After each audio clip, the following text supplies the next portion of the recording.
What's up, everyone? Welcome back to another weekly episode of the Wine Science Commentary. My name is Lorenz, and today we will look at another non-plunging paper. How does non-plunging affect different varieties, Pinot Noir and Syrah? We will find out, and we will also see what happens if you add some cold soak in front of that non-plunging. Even more interesting, so watch this till the end. If you like the content, of course, subscribe to the channel, and that's it from my side. I would say let's dive right into it.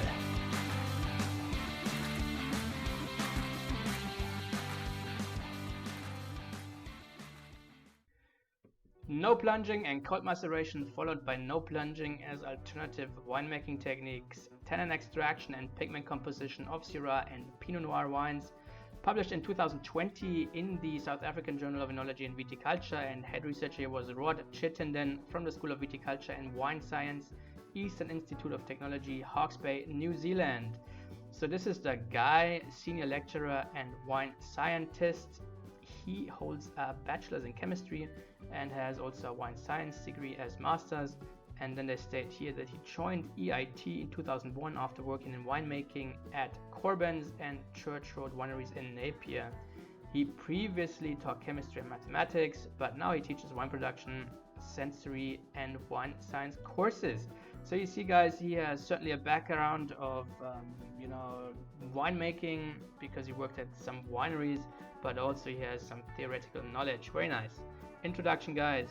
It is generally assumed that to a point, extraction of tannins and anthocyanins leads to increases in wine quality. Established cap management techniques are believed to encourage this, such that increased cap management leads to increased ease of extraction. So with other words, the more you pump over, the more you plunge, in theory you should extract more tannins than if you don't plunge. But Chittenden et al. Explored a no plunging regime effect on proanthocyanin extraction with red wines made using Merlot, finding that phenolic and anthocyanin extractions were lower in traditional maceration treatment compared with the no plunging treatment. So I did a video on that paper, very interesting. Check it out up here. Here's the link. And then what about cold maceration? Studies into the effects of cold maceration on extraction of anthocyanins and proanthocyanins have produced varied and conflicting results. Very true. A lot of papers say, okay, cold maceration will improve your phenolic extraction or the phenolic quantity at the end of your ferment, whereas other papers basically state the opposite. So other cold maceration studies suggest that phenolic extraction variations with regard to cold maceration may be varietal and temperature dependent. Alright, guys, so now we will look at materials and methods, experimental design. So basically here they compared three different winemaking techniques. They used Syrah and Pinot Noir in this case, and the first treatment was termed the traditional maceration treatment, 3 replicates, 12 kilograms each, and the fermentation was executed on skins as we know it for 15 days, and then 2 punch downs per day and 12 plunges per punch down. So a very basic winemaking regime, I would say. Treatment 2 was termed the no plunging and cold maceration treatment, was 15 days of fermentation on skins. But before this fermentation kicked in, they did a 5-day pre-fermentative cold soak at -2 degrees, so quite cold.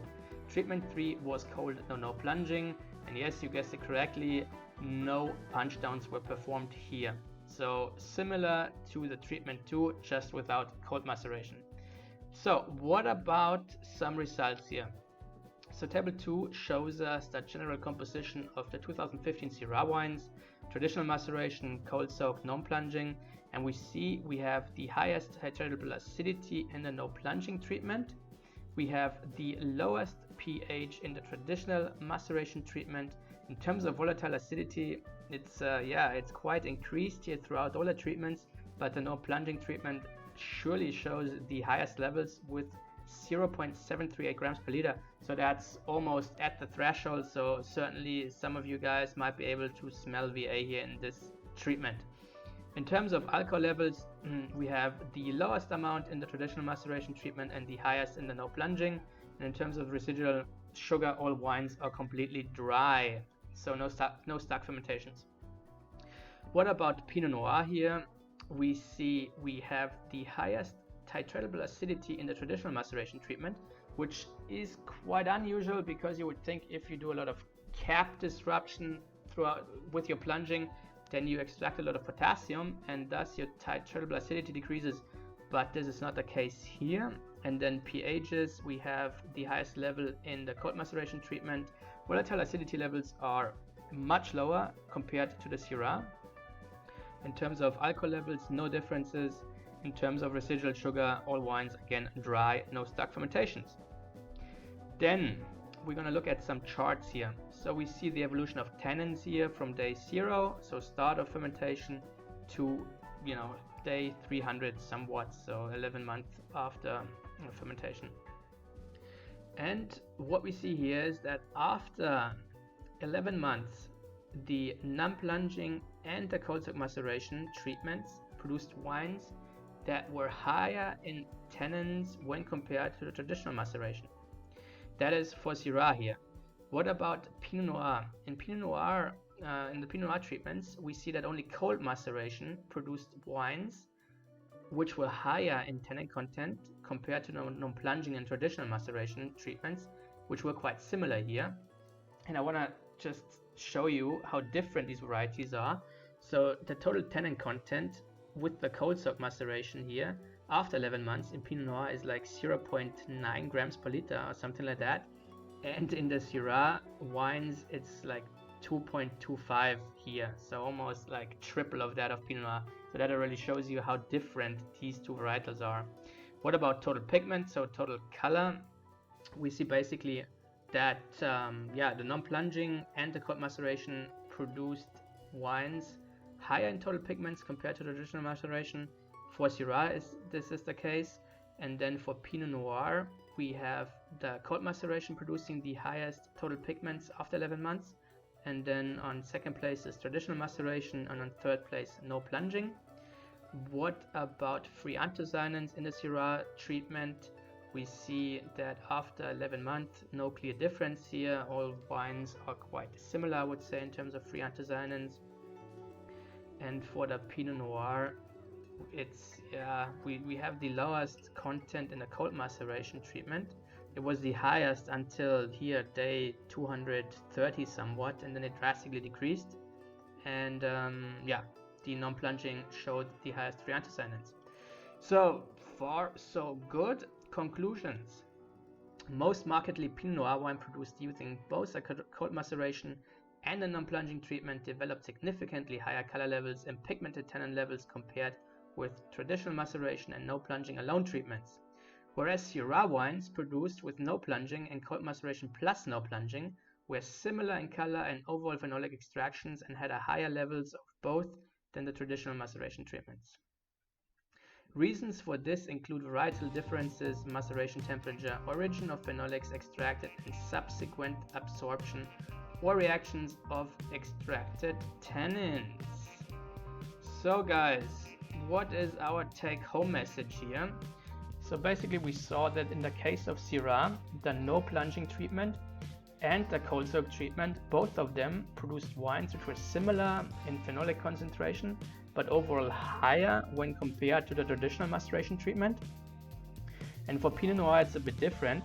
Here the cold soak maceration really improved the extraction of phenolics, and these wines came in at a higher level when compared to traditional maceration and no plunging. And why is that? It's because Pinot Noir has very little tannins and pigments in the skins. So that means if you're able to extract some tannins from the seeds, these flavonols, which is quite hard to do, but maybe you can do that with cold soak, like in this case, that would certainly impact the overall concentration of the tannins or the phenolics in the wines. And in Syrah it's a bit different. Here the biggest parts of tannins that come from the skins. Skins are very rich in these tannins and also pigments. So that means if you extract some tannins from the seeds, that doesn't really influence or have a big impact on the overall phenolic composition and concentration of the wines. So you see it's a ratio thing between seed tannins and skin tannins. In this paper this is the opinion of the author. So it's a varietal effect. That was the weekly episode of the Wine Science Commentary. I hope you liked it. I hope you enjoyed it. If so, why not subscribe to the channel? That way you won't miss out on any further episodes. And next week we will look at pump overs and different pump over frequencies and volumes. and how that affects wine chemistry. So highly interesting as always. I would say have an awesome week and see you next Monday. Cheers.